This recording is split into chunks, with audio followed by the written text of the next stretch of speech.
চলে এসেছি ডালহৌসিতে সিভিল কোর্টের সামনে দাদার দোকান। তো দাদা কেমন আছো? আমি খুব ভালো আছি। তো আজকের মেনুতে কি কি আছে একটু দেখাও। মেনুতে তো অনেক কিছু আছে।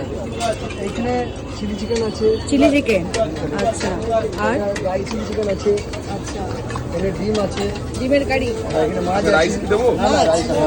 আচ্ছা এখানে চিকেন রেজালা আছে, আচ্ছা চিকেন কারি আছে। চিকেন কারি কয় পিস করে দাও?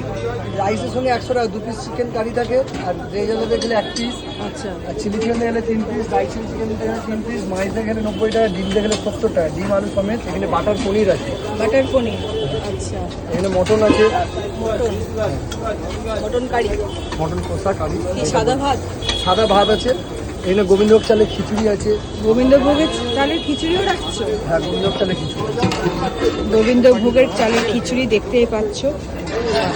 যদি গোবিন্দভোগ চাল না হয় আর মুগ ডাল না হয় 1000 টাকা পুরস্কার আছে, যদি প্রমাণ করাতে হয়। কি বললে? গোবিন্দভোগ চাল আর মুগ ডাল না হলে 1000 টাকা পুরস্কার আছে, প্রমাণ করাতে হবে। প্রমাণ করা দরকার। হ্যাঁ, বুঝবো যে আমি যে 1000 টাকা পুরস্কার থাকবে কি কারণ।